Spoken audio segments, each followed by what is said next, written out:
Hi, everybody. The eczema is flaring, but boy, do I feel daring. It is another episode of Dirty Briefs, and I cannot thank you enough for being here. Are you having the most wonderful day? Probably not the most wonderful day, but hopefully you're finding little bits of gratitude throughout, little ways to shine your light upon others while they shine theirs upon yours, because energy is cyclical. The more you give out, the more you can absorb. Same with love. Isn't that weird that you can just exert as much love as possible and somehow it will keep filling you up again and again with this warm, cuddly feeling? Yikes. Why am I in such a good mood this morning? Well, I think that has a lot to do with the fact that I taped my special. Everybody, yes, I did it. I did another thing. Yeah.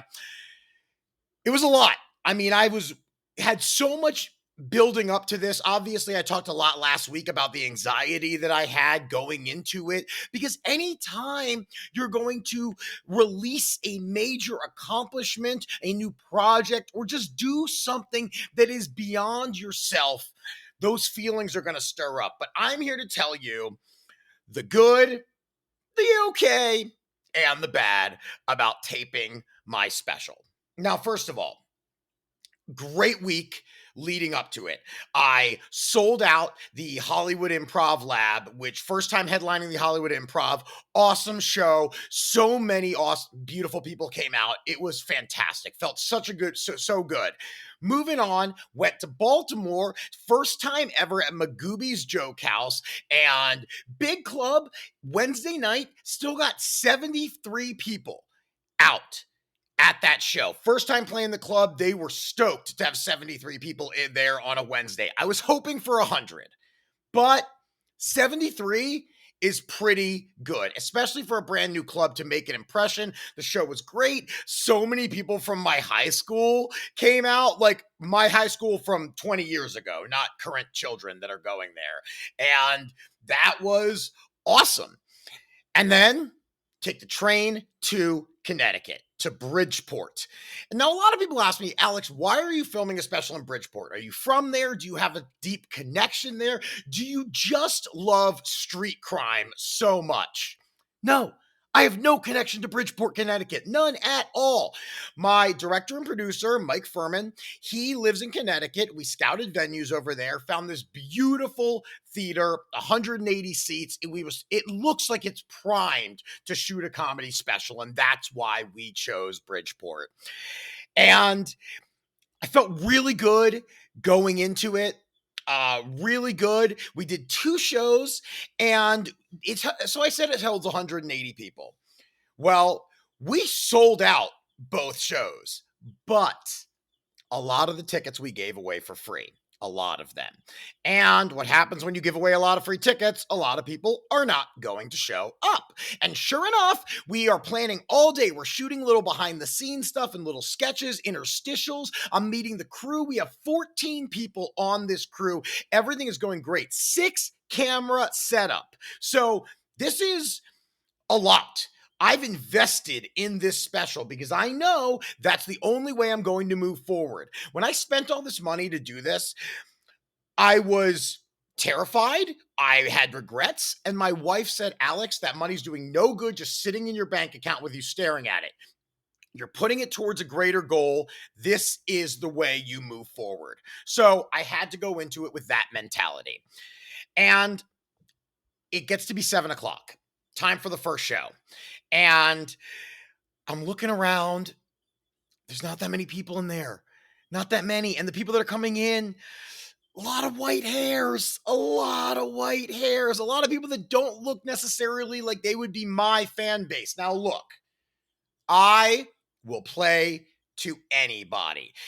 Put me in a senior home and I will do my best to have relatable material and conversations. I will find a way to make you laugh. Same if you put me in an elementary school. Those are my 2 biggest demographics: elementary schools, senior homes. But they don't always laugh the loudest. It's kind of hard to get to get it out of them. And a lot of them were sitting towards the back. We had to push them toward the front.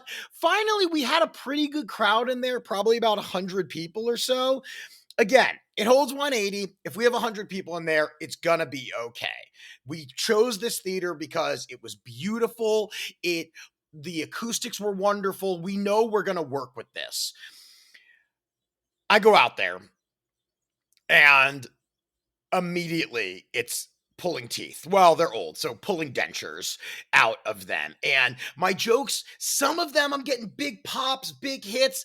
Others, I really feel like I'm just like stringing them along. Like, come on, guys, give this one to me. I know this is good material. I know it is. And look, some of it is very emotional, very real, vulnerable.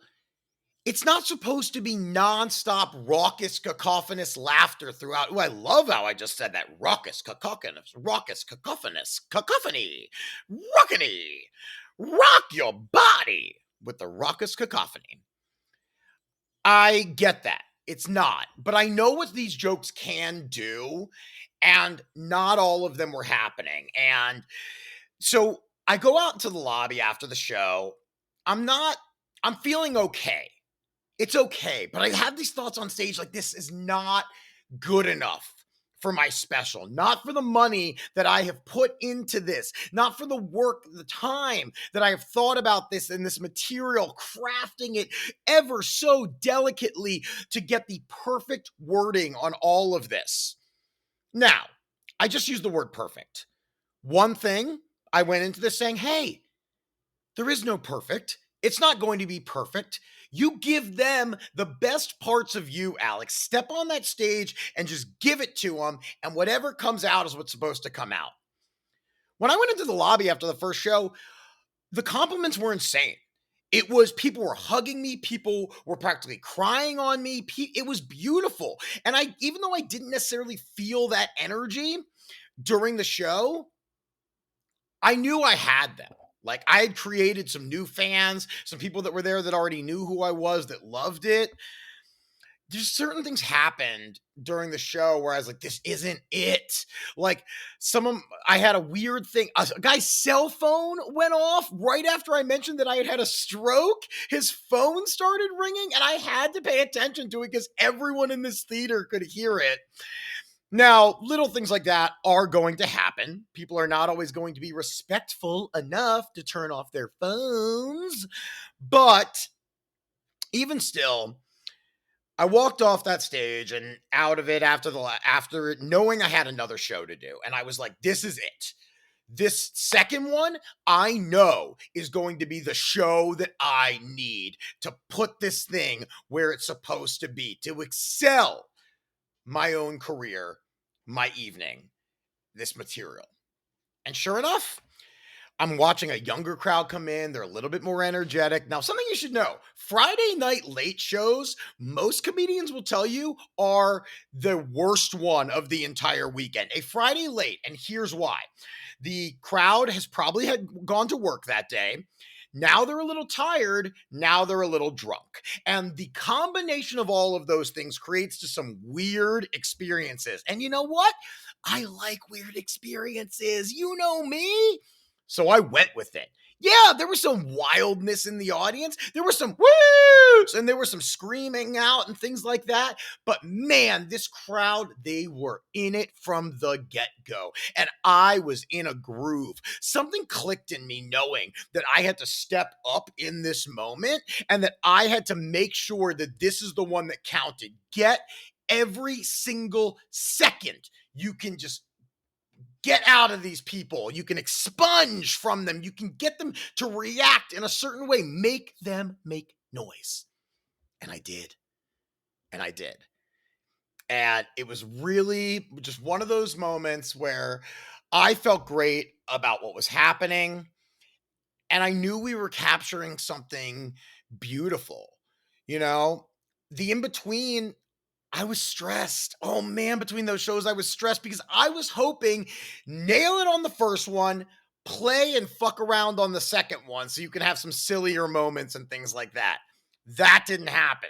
That first crowd, they just weren't going with me as much as I needed them to, which means now I have one more opportunity. You only get one shot. Do not miss your chance to blow. This opportunity comes once in a lifetime. Hey, lose yourself. I did lose myself in that crowd. I enjoyed being up there. And that's part of this is you have to enjoy it. Whatever you're trying to do, if you are going to make a project, if you're going to complete a task and you're not enjoying it, then why are we doing it at all? You have to enjoy it. And I really did. I was able to step off that stage and float because I know that this is going to transcend through many different audiences. I know that this is something different than I've ever put out before. This is the most real I have ever been because this material, this hour, it's dealing a lot with my days in the hospital, with the cancer diagnosis, with fertility issues, with the marriage to my wife, all of these things. I found a way to make them relatable and make them funny. And look, you're not going to get crazy fall on the floor laughter at cancer material because people are out there thinking, hey, this is a little scary. I know someone who has cancer. I have cancer right now. But if you can get them with material like this, that is going to permeate through their skin, through their epidermis, down into their dermis, into their bloodstream, and become a part of their soul. And that's what I wanted with this material. I've watched a lot of the footage back. I've picked my moments from each show that I want to keep. I'm proud of it. I'm proud of it because part of being an artist is what is your anthology of work? What is your catalog? When I die, I don't care how many clips went viral on Instagram. I want to look at a bookcase worth of things. I want to look back and go, oh, look at all these wonderful achievements. There's my self-help book. There's my first album. There's my second album. There's my 30-minute documentary special from London. Here's my first actual special. Here's my pug yoga calendar. Here's all of the live shows that I ever produced. All of these things.